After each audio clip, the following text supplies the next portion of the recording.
అందరికీ నమస్తే అండి. ఇది చాలా ఇంపార్టెంట్. ఒక విశ్వసనీయ వర్గాల సమాచారం మేరకు నేను చేస్తున్న చాలా ఇంపార్టెంట్ వీడియో. ఇదేంటంటే విజయ్ పాల్ ప్రస్తుతానికి రిమాండ్లో ఉన్నారు. రఘురామకృష్ణరాజు గారిని కస్టోడియల్ అంటే రఘురామకృష్ణరాజు గారు సిఐడి కస్టడీలో ఉన్నప్పుడు ఆయన్ను ఆ రోజు చిత్రహింసలకు గురి చేశారు అనే కేసులో విజయ్ పాల్ గారు A4గా ఉన్నారు. ఆయన్ను పోలీసులు అరెస్ట్ చేశారు. రిమాండ్ రిపోర్ట్లో కూడా సంచలనమైన అంశాలు ప్రస్తావించారు. సో ఇప్పుడు ఆయన్ను పోలీసులు కస్టడీలోకి తీసుకోవాలని పిటిషన్ వేశారు కోర్టులో. దాని మీద కోర్టు విచారణ జరుపుతోంది. సో విజయ్ పాల్ గారు పోలీసు విచారణకు 100% సహకరించడంలా, అలాగని కోర్టుల్లోకి వెళ్ళి ఆయన ముందస్తు బెయిల్ పిటిషన్ వేసుకున్న కోర్టులు కూడా ఆయన ముందస్తు బెయిల్ ఇవ్వట్లేదు. ఆయన మీద నమోదైన కేసును కొట్టేయడానికి కోర్టులు ఒప్పుకోలేదు. సో ఇప్పుడు ఆయన విచారణను ఎదుర్కోవాల్సిందే, ఆయన ఈ కేసుని ఎదుర్కోవాల్సిందే. న్యాయపరంగా తప్పు చేసినట్టు ప్రాథమిక ఆధారాలు ఉన్నాయి కాబట్టి ఈ కేసులో రఘురామకృష్ణరాజు గారిని కొట్టి చిత్రహింసలకు గురి చేసిన కేసులో ఈయన పాత్ర ఉన్నట్టు స్పష్టమైన ఆధారాలు లభించాయి కాబట్టి పోలీసులు అంత స్ట్రాంగ్గా పట్టు బిగించారు. అయితే ఈ కేసులో ఒక ఎక్స్క్లూజివ్ అంశం ఏమిటంటే ఆయన్ను కాపాడడానికి, ఆయన్ను సేవ్ చేయడానికి, సేఫ్ జోన్లోకి పెట్టడానికి ఒక పెద్ద వ్యక్తి రంగంలోకి దిగారు. ఆ పెద్ద వ్యక్తి ఎవరు అంటే సేమ్ కమ్యూనిటీ, అంతకుమించి సేమ్ కమ్యూనిటీ సేమ్ వర్గం, అంతకుమించి మనం ఓపెన్గా చెప్పకూడదు. ఒక రాష్ట్ర స్థాయిలో ఒక రకంగా జాతీయ స్థాయిలో పేరుంది. చంద్రబాబు గారికి అత్యంత సన్నిహితులు. సో చంద్రబాబు గారికి లైన్లోనే ఉంటారు. ఈవెన్ ఇండైరెక్ట్గా పార్టీ సపోర్టర్, టీడీపీ సపోర్టర్, ఇండైరెక్ట్గా, డైరెక్ట్గా పార్టీ కాదు, ఇండైరెక్ట్గా. సో రాష్ట్ర స్థాయిలోనూ జాతీయ స్థాయిలోనూ పేరుంది, సేమ్ వర్గం. సో ఆయన ఈయన్ను సేవ్ చేయడానికి రంగంలోకి దిగారు. ఎందుకంటే సిఐడిలో యాక్చువల్లీ సునీల్ కుమార్ గారు, పివి సునీల్ కుమార్ గారు వర్గం వేరు. ఆయన సిఐడి చీఫ్గా ఉన్నప్పటికీ, ఒక ఐపీఎస్ హోదాలో ఉన్నప్పటికీ ఆయన అంబేద్కర్ పేరిట ఒక యూనియన్ని నడిపించారు, ప్లస్ కొన్ని కార్యక్రమాలు చేశారు.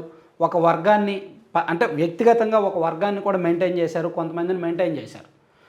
సో దానికి ఆ వర్గానికి విజయ్ పాల్ గారి వర్గానికి సంబంధం లేదు యాక్చువల్లీ. కానీ విజయ్ పాల్ గారు తన కెరీర్లో మంచి పేరున్న వ్యక్తి. మంచి పేరు మీన్స్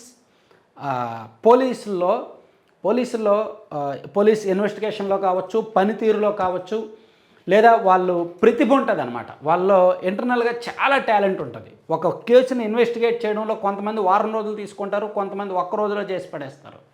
సో అటువంటి టాలెంట్ విజయ్ పాల్ గారిలో ఉంది. ఆయన కెరీర్ మొదటి నుంచి ఒక ఆర్ఎస్ఐ దగ్గర ఆయన కెరీర్ మొదలయ్యి ఆర్ఎస్ఐ నుంచి సివిల్లోకి వచ్చి ఎస్ఐ సిఐ లెవెల్లో, డిఎస్పీ లెవెల్లో, అడిషనల్ ఎస్పీ లెవెల్లో ఆయన పనిచేశారు. ఇలా పనిచేయడానికి ఆయన చాలా ముదురు అనమాట.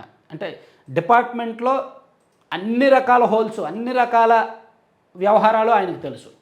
ఏ కేసుని ఎలా ఛేదించాలి, ఏ కేసులు ఎవరి దగ్గర నుంచి ఎలా నిజాలు రాబెట్టాలనేది విజయ్ పాల్కు బాగా తెలుసు. సో అటువంటి వ్యక్తి సిఐడిలో బాగా ఉపయోగపడతారని అప్పట్లో సునీల్ కుమార్ గారు ఆయన్ను ఏరుకోరి తీసుకొచ్చారు.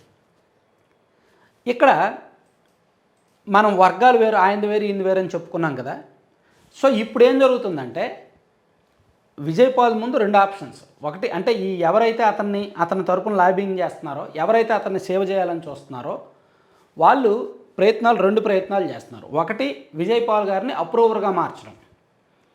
ఫస్ట్ ఆప్షను బెస్ట్ ఆప్షన్గా ఈ ప్రభుత్వం భావిస్తోంది. కూటమి ప్రభుత్వం, రఘురామకృష్ణరాజు గారు భావిస్తున్నారు. అదేంటంటే విజయ్ పాల్ గారు అప్రూవర్గా మారిపోతే, సరెండర్ అయిపోతే ఆయన జరిగినట్టు చెప్పేస్తే చాలు. ఏం జరిగింది, ఇదిగో పలానా సో అండ్ సో అరెస్ట్ చేశారు, ఆ రోజు ఇలా జరిగింది, నా మీద పలానా వ్యక్తులు ఒత్తిడి తెచ్చారు. చూడండి, వివేకానంద రెడ్డి గారి కేసులో ఎవరైనా దస్తగిరి అప్రూవర్గా మారాడు కదా. అలా కొంతమంది అప్రూవర్లుగా మారిన తర్వాతనే వాస్తవాలు బయటకు వచ్చాయి. అలా చాలా కేసుల్లో కొంతమంది ఇప్పుడు ఢిల్లీ లిక్కర్ స్కామ్లో మాగుంట రాఘవరెడ్డి గారు అప్రూవర్గా మారారు కదా. ఇలా కొన్ని పెద్ద కేసుల్లో ప్రత్యక్షంగా పాత్ర ఉన్న వాళ్ళు అప్రూవర్గా మారిపోతే వాళ్ళు పెద్ద వాళ్ళ పేర్లు ఏంటనేది బయట పెట్టేయచ్చు. అలా ఇప్పుడు విజయ్ పాల్ గారు అప్రూవర్గా మారితే అసలు తను ఎందుకు అలా, ఇప్పుడు రఘురామకృష్ణరాజు గారికి విజయ్ పాల్ గారికి వ్యక్తిగత కక్షలేమీ ఉండవు. వ్యక్తిగతంగా వాళ్ళకి పాత కక్షలు లేదంటే ఇంకేవో ఉండవు కదా. కేవలం రఘురామకృష్ణరాజు గారిని అరెస్ట్ చేసి చిత్రహింసలకు గురి చేయాల్సిన అవసరం విజయ్ పాల్కి ఏముంటుంది? పైన వాళ్ళు ఎవరో చెప్తేనే ఆయన అలా చేస్తాడు. అలా చెప్పింది ఎవరు?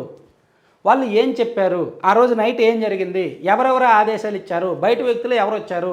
దీనిలో సీఎంఓలో ఉన్న పెద్ద తలకాయల పాత్ర ఏమిటి? పైనుంచి వచ్చిన ఆదేశాలు ఏమిటి? ఇవన్నీ కూడా ఆయన ఓపెన్గా ఉన్నదన్నట్టు చెప్పేస్తే, తను వాంగ్మూలం ఇచ్చేస్తే, స్టేట్మెంట్ అఫీషియల్గా ఇచ్చేస్తే, తను పూర్తిగా సరెండర్ అయిపోతే తను కొంత శిక్ష నుంచి తప్పించుకోవచ్చు. ఎందుకంటే తను ఏమి A1 A2 కాదు, A4లో ఉన్నాడు. ఆయనకంటే 3 ప్రధానమైన నిందితులు ఉన్నారు కదా. సో ఆయన కొంతవరకు సేఫ్ జోన్లో ఉన్నట్టే. కానీ దానికి ఆయన ఒప్పుకోవట్ల.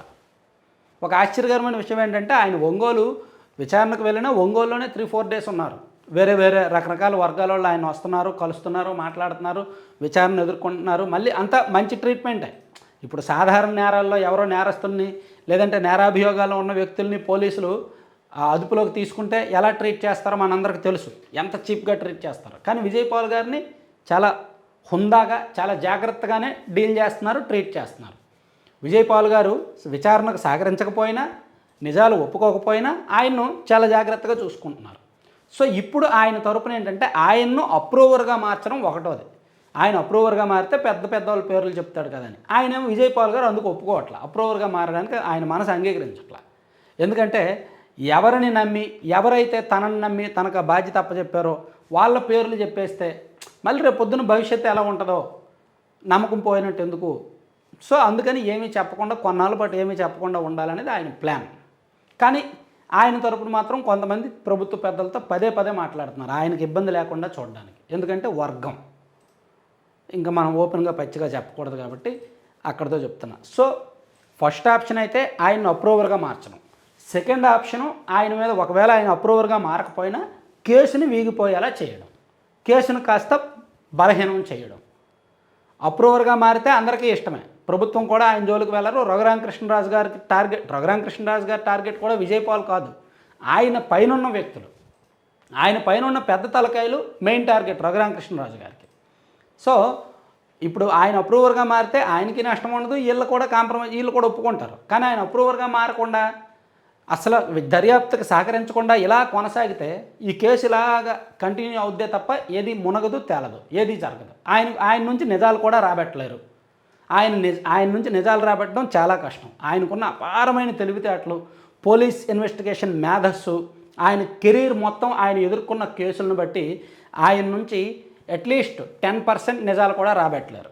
కష్టం, ఎంత ముదురులు వచ్చినా సరే. ఎందుకంటే విజయ్ పాల్ గారికి అంత డిపార్ట్మెంట్లో ఇంటర్నల్గా ఆ పేరు ఉంది. అంటే పోలీసులు type of treatment, police type of investigation వేరే ఉంటుంది. లాజికల్ మెథడ్స్, రకరకాల మెథడ్స్ ఉపయోగిస్తారు. అవన్నీ కూడా విజయ్ పాల్ గారు అవపోషణ పట్టేశారు. కాబట్టి ఈయన దగ్గర నుంచి నిజాలు రాబట్టాలంటే చాలా కష్టపడాలి. దాని బట్టి అప్రూవర్గా మారడం బెస్ట్ ఆప్షన్. దానికేమో ఆయన ఒప్పుకోవట్లేదు. అందుకని కేసు బలహీనం చేసే ప్రయత్నాలు కూడా జరుగుతున్నాయి. ఈ రెండిట్లో ఏదో ఒకటి జరిగే అవకాశం అయితే ఉంది. Thank you.